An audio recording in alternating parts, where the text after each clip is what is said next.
even as you know, Adam, and I have called you so that you can help me. After God creating all the things in the 6 days that remember, you help me to name because we are the co-workers of the God. So no matter how much you belong to God, we are still not just belonging. We have to continue with the work that Christ left.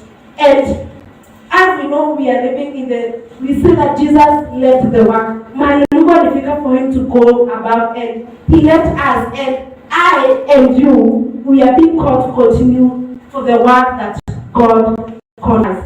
And we say we are stewards because we have been given things to take care of.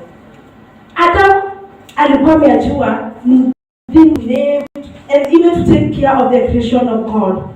But now, essence, what have been left for us to do? What is that thing that we can say that 1, 2, and 3 that we are still one of it? And I want us to go in the book of Luke, chapter 12, 48. And it says, but the one who does not know, Luke 12, 48, it says, but the one who does not know what has been deserving punishment will be beaten with few blows. From everyone who has been given much, much will be demanded, and from the one who has been entrusted with much, much will be asked. So we have to agree that a lot has been left on our side as Christians. We have been left, we are co-workers. When someone tells you like, you are my helper, when someone tells you that whatever I will do or whatever I started, I'm not going to do it alone. And whenever you have a responsibility to do, you are required to give an account. You are required to do something like, if today I'm asked to sweep, someone has to come and check if I have already done the job. And so, the much that has been given unto us, the much is also required from us. So we have to agree first as students, as everyone in the room, as associate or anyone, that we have been given the grace of God, and that is how much a lot is being expected from us. For God, or for Jesus to die on the cross because of my sin, for him just to die, not only just to die, but just to have a shameful death, it means there is something else that is required from me. That it doesn't mean that I will just be there because God died for us, so there is a price he paid.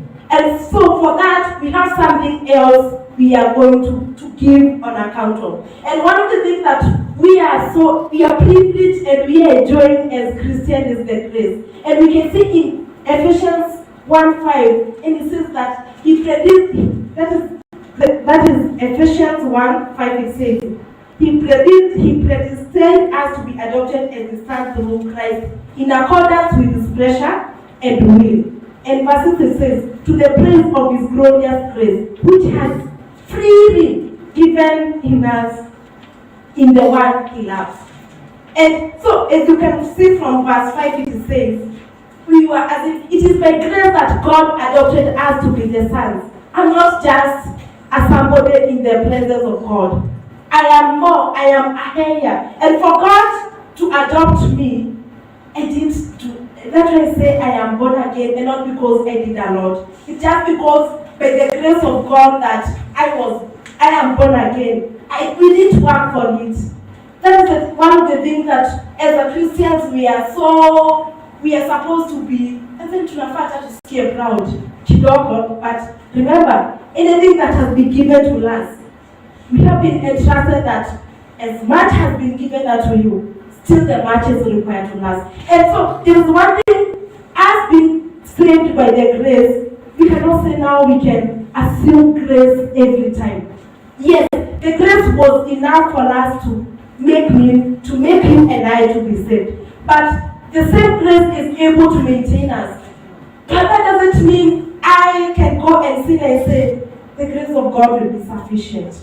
How many times do we take the grace that God given us freely any we take it for just for granted. And let us remember, everything that has been given unto us, we shall give an account to. And also we have to remember the gift of salvation in Ephesians 2:8. For it is by grace you have been saved, through faith, and this not from yourself. It is the gift God. That in Ephesians 8 says, it is not by works, so that no one can boast. And we have to agree, there is the grace that saved us, and there is salvation that has been given to us. And don't forget, we read in the Luke and it said, for whatever we have received much, the things that we have been entrusted with them much, also we have been required to do something. And that is where we come and we know the fact that says we have to treat our salvation in fear and trembling. So, yes, it was given to us freely, but we have to agree that there is part for me and you as a Christian we have to play. Because, okay, what if I just receive something? You know, if I give you maybe, I can give you this Bible, you won't feel as in the cost, no. But for us to pay the price, because already the price has been paid, we are not going to do much. Whatever God is requiring us is just we be faithful servant, even in whatever issue He has entrusted with us. And we all know that we cannot tackle a topic of steward if we don't tackle the parable of the gold. We can say the gold, the talent, and everything. And very fast, I would really love to go through that parable. It is in Matthew 5:13 to 30. Though it is 13:14, but I am really loving that line that though it comes from another place. And I don't know, we don't have really good time to go through it. And you know, it reached to a time and a servant he was leaving. And so many people they use gold, others they use talent, others they use coin. But we have to agree